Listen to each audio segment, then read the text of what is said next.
you said in the past that you thought that that the health care bill that they just passed is unconstitutional. Mhm. What brings you to that opinion, and what do you think as a congresswoman that you would be able to do to make sure that that doesn't stand the way it is right now? Mhm. Well, the reason I think it's unconstitutional is because anytime you force someone, there's a mandate to force them to buy a particular product. My belief is that that violates the Ninth and 10th Amendment of the Constitution.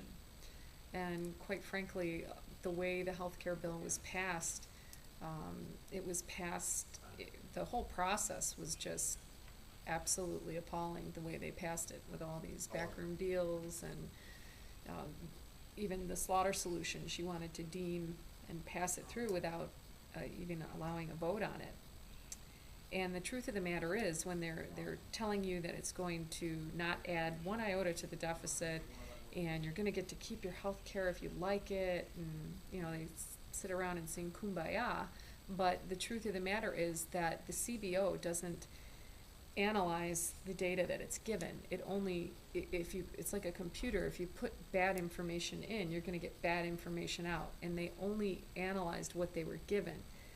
But the assumptions that they were given were incorrect. Garbage in, garbage Even out. the Medicare chief actuary, Officer Richard Foster, even said, look, these cuts, the $500 billion in cuts to Medicare, are being spent in two different places. They're being spent to uphold the entitlement to this new entitlement, enormous entitlement in the health care bill, of giving everyone insurance, but they're also being spent to the solvency of Medicare. See, it's like saying, I have $1 and I want to buy 2 candy bars. It's just physically impossible. You have to pick one or the other. So these cuts that they're saying are going to pay for themselves and not add to the deficit are only on paper. They're not actual physical cuts. And then another thing I know Slaughter voted on was the 21% cut in Medicare physician fees.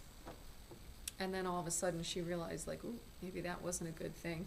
And they want to go back in a separate bill in the doctor fix, and sort of, okay, now we don't want the 21% in physician cuts. We'll reinstate, their fees. But then, okay, so you can't count that as a savings.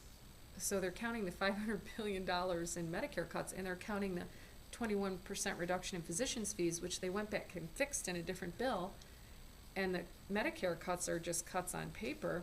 So it's irresponsible to push through such a bill in this time when the deficit is spiraling out of control, and there's no absolute way that they can say this will not add to the deficit. It's just simply not true. And why are they creating 16,000 new IRS agents? What does that have to do with healthcare?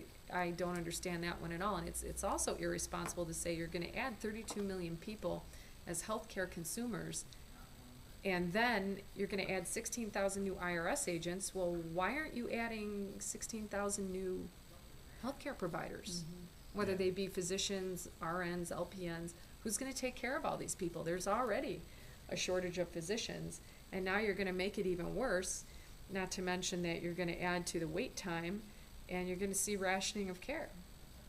So, and premiums are already starting to go up, and they're going to continue to go up.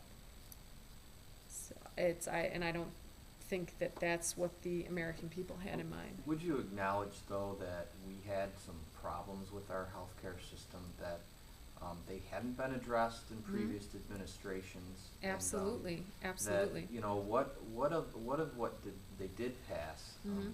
Could you get behind, for instance, pre-existing conditions and things that sort of you pay in health insurance until you have a problem, and then all of a sudden when you have a problem, they tell you you can't qualify for the plan. Do you think there's some things that need to be reformed?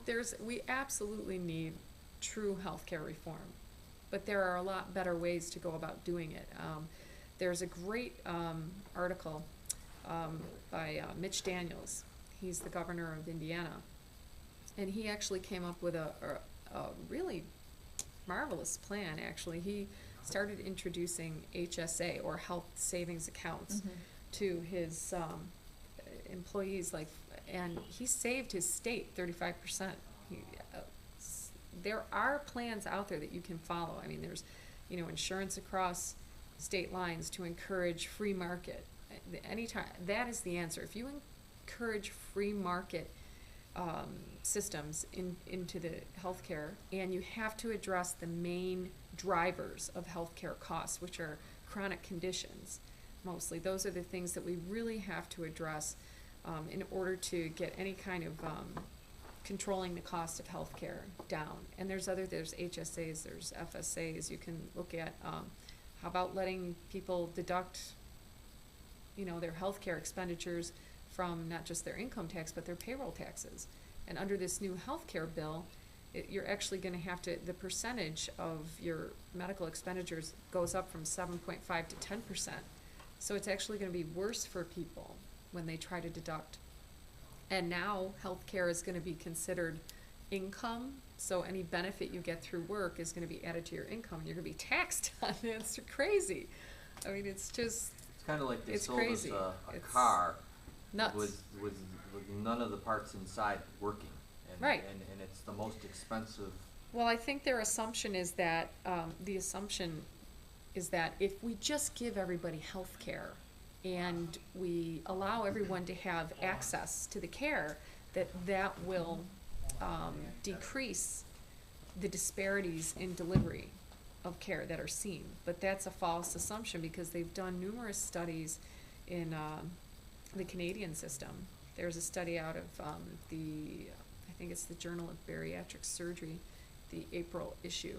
They did a great study that said even in systems where we see universal access, publicly funded care, there is still a huge disparity in care seen in elderly and women, where they receive less aggressive care, especially in cardiac care, with congestive heart failure, with cardiac catheterization, or even just simply being denied, flat out denied procedures. So we know that that's not the answer.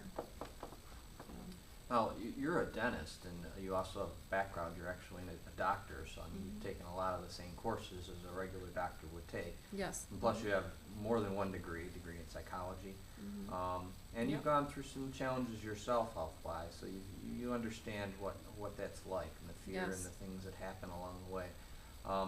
Would you say that, especially in these times when we're looking at doing something to reform our healthcare, that helps actually qualify you all the more? Also, being a business owner, understanding there's a payroll and all the aspects to a business and how to run that, and getting our economy based in free market again.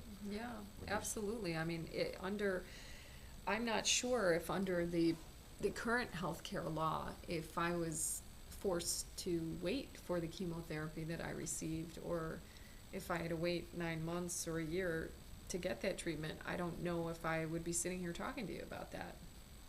So, absolutely. And like I said, I know that reform is needed, but I don't feel that that's the particular kind of reform that's best for Americans and their families at this point.